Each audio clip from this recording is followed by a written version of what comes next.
Hello viewers, এবার বুবলির কপাল পড়ল। পরিচালক ইকবাল সাহেবের পরবর্তী সিনেমা থেকেই বাদ পড়লেন বুবলি।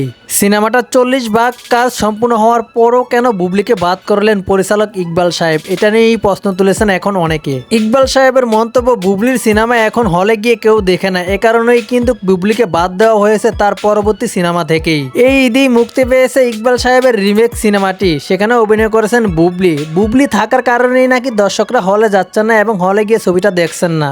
যে আপনার ছবিতে বুবলি আছে তাহলে দেখবো না। আমি তো অবাক হয়ে গেলাম। দর্শক বলতেছে, মহিলা দর্শক, ঠিক আছে। দর্শকরা যখন ইকবাল সাহেবের রিভেঞ্জ সিনেমাটা দেখতে এসে বুবলির কারণে সিনেমাটা দেখলো না, তখনই কিন্তু সিদ্ধান্ত নিয়ে নেন পরিচালক ইকবাল সাহেব বুবলিকে তার পরবর্তী সিনেমায় রাখবেন না। বিষয়টি নিশ্চিত করেছেন ইকবাল সাহেব নিজেই কালবেলা পত্রিকায়। তাহলে দর্শকরা কি মুখ ফিরিয়ে নিচ্ছে বুবলির সিনেমা থেকে? দর্শকরা কি বুবলিকে পছন্দ করছেন না নায়িকা হিসাবে? নেটিজেনদের অনেকেরই মন্তব্য, ফেসবুক খুললেই তাদের নাটক দেখা যায়, সিনেমা দেখে আর কি হবে? তাহলে বুবলির ব্যক্তিগত ঝামেলার কারণেই কি তার ক্যারিয়ারের উপরে ভাটা পড়েছে?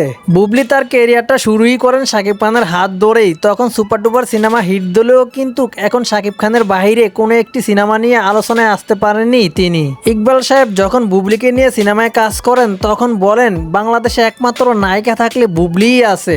যখন দেখে সেই নায়িকারই সিনেমা হলে গিয়ে মানুষ দেখে না, তখনই আবার পরবর্তী সিনেমা থেকে সেই নায়িকাকে বাদ করে দেন ইকবাল সাহেব। তিনি আরো বলেন, হল পর্যন্ত সিনেমা নিয়ে লাভ কি আমার, তাদের সিনেমা তো মানুষ দেখে না, এ কারণেই যতটুকুই কাজ করেছি এরপরেই বন্ধ।